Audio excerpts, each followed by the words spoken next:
Good day, fellow YouTubers. This is Sean Bodine, and this is my second reaction video I'll be filming in my living room. The very first video I did in this room was last year in August, and that was because I wanted to feature my two dogs.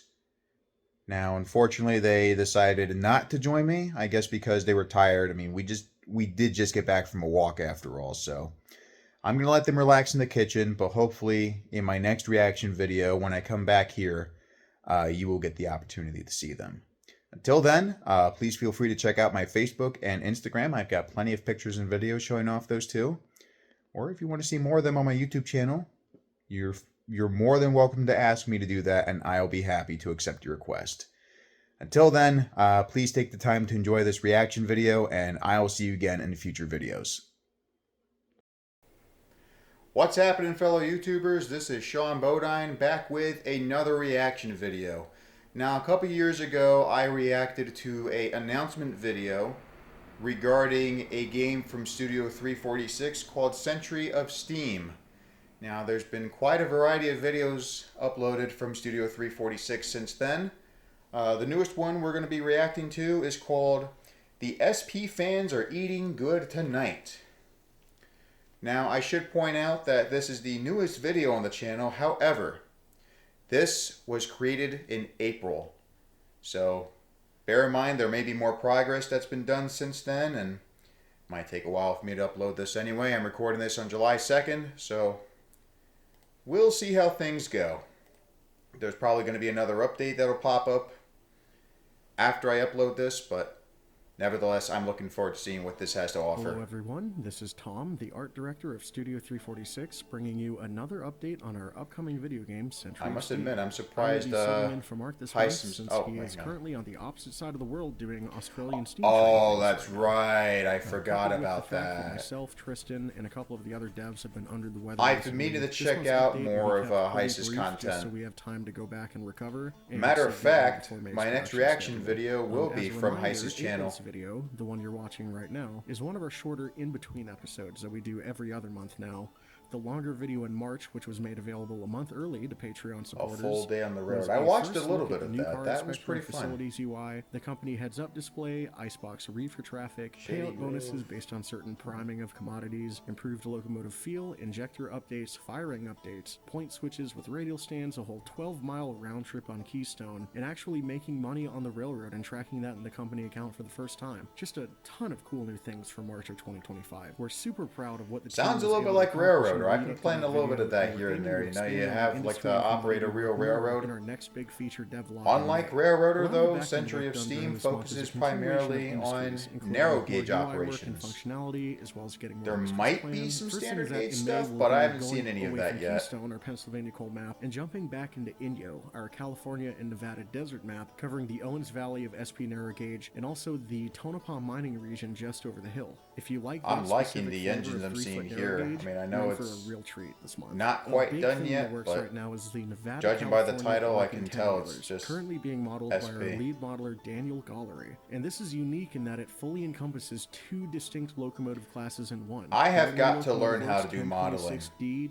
because I want to do like a model of my Southern Pacific Prairie both benefits and for trains. Making this work. Can't decide if I'm going to do it for New Era or identical frames, TRS-22. The same tenders for the most part, cab exteriors, and so on. But I've always loved the tender on the SP steamers. Frustrating differences that had to be accounted for. Notably, the Drawing 42 engines have Stevenson valve. Like what you're seeing in this video, I like seeing those type of tenders, but I also like seeing Vanderbilt tenders in general. You know, like on my HO scale model that I mentioned earlier, or 2472.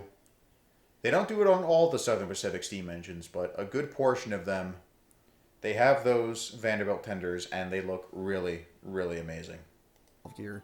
And the Drawing 52 engines have wall shirts gear. But those aren't the only changes. They also have different cab locations, frame extensions on the Drawing 52, different turrets, different Johnson bars, ostensibly too many brake schedules and piping differences to count, and even different throttle placement. SP numbers 8 and 9 have top-mounted throttles, and SP18 has I've been looking at the two tanks between the funnel and the dome there. I wonder what those are for. The trouble to get all of that working for a really famous and well-traveled batch of engines. Air brakes or something else? In their work-in-progress state right now, they are looking fantastic.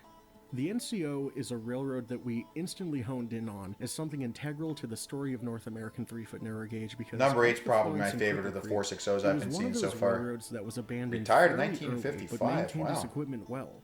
So its engines and rolling stock are scattered across to a lot of different railroads, including I'm gonna assume somewhere in the early 1900s. Pacific, and even the Oahu Railway and Land Company.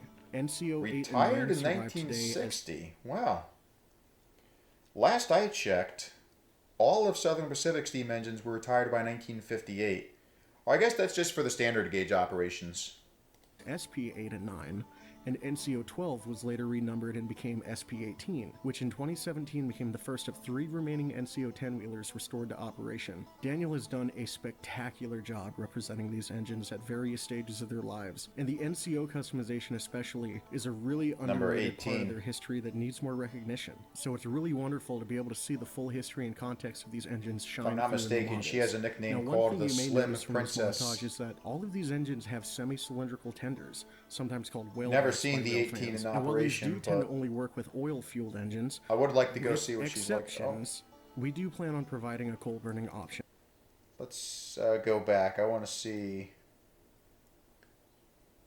Ah, there's a 262. Can't tell if that's Southern Pacific or something else. Oh, we'll go back to with a coal bunker. Explain yourself, El Paso and Southwestern. That might be a Southern Pacific subsidiary. Because in one of my HO scale videos, I talked about how my Bachmann Southern Pacific Prairie wasn't entirely based off of any Southern Pacific engines, but Southern Pacific did run a couple of prairies. They were tank engines though, so even though my prairie's different from what Southern Pacific really ran, it's nice that they have like the correct number. Oh, we got a diesel now. In a naming contest and was the main power for the branch after number 8 was donated to Sparks, Nevada, and number 18 was donated I think I remember seeing a picture of one of these in black and yellow as emergency backup power until it ceased. Which I found interesting because Southern Pacific usually had electric end cab diesel on red and gray. North America. Alec is also representing the Black Widow livery that ran in Guatemala before returning stateside. So seeing black and the yellow stripes, and also the later 54 tonners. That's always been interesting to me. Operated by the U.S. Gypsum's 3-foot line in Placer City, California, which is now currently one of the only revenue freight hauling narrow gauge lines left in the country. Something about these little diesels, whether or not they're the 54 tonners like we're seeing here, or the standard gauge 44 tonners, the 45 tonners. There's actually a 45 tonner that's run by my house a couple times. Hasn't been doing that recently, but the Belvedere and Delaware Railroad, they're getting pretty close to my hometown. The furthest south they go from Phillipsburg right now is Regalsville, which is 3 miles from where I live. But they are making progress. They've been wanting to get back to Milford since 2016. There are slight dimensional changes between the 50 tonners and the 54 tonners, but they shared enough major components. I thought it'd be interesting if we had a narrow gauge line in New Jersey. The SP narrow gauge flavor of we already have one in Farmingdale. Experience both. Alec has been but doing I thought it would be cool if we had like a dual gauge track. And they still have a ways to go, but I hope you can like see either on the Belledale or the Black River and Western, and they're really starting to shape up nicely. Just have some more passenger excursions operating in more parts of New Jersey. That would be really cool. For Southern Pacific fans especially, this new duo should give you the Keeler Branch touchstones you want, and they'll look right at home on the Inyo map in our future devlogs, where we'll be showing industry. I've heard of the Inyo map. Gameplay and a lot more. I've seen some pictures. And now we'll do a very brief with Q&A some diesels segment based off of Santa Fe. Some of you looks really cool. Our March devlog video, which was the revenue run in Keystone with the Baldwin 1024E. The Trainiac asks, sorry if this has been answered before, but how will the job system be set up? Will it be more of a contract system based like the one in Railroader, or more of a self-management system like Derail Valley's way of giving you a bunch of different options? So as we've talked about in prior videos, We want two options between structured and freestyle selection of what goods to haul. That sounds neither pretty cool. Although I am embarrassed to say, I did forget that Derail Valley was a thing. I've never played it. It does look interesting, but I don't think I ever will play it, only because I don't have enough space on my laptop. With the many videos I've been doing on here, along with some artwork for DeviantArt, and the fact that I already have a few other games downloaded on here, I don't think I'll ever get Derail Valley. Be right back. I need to go get a drink.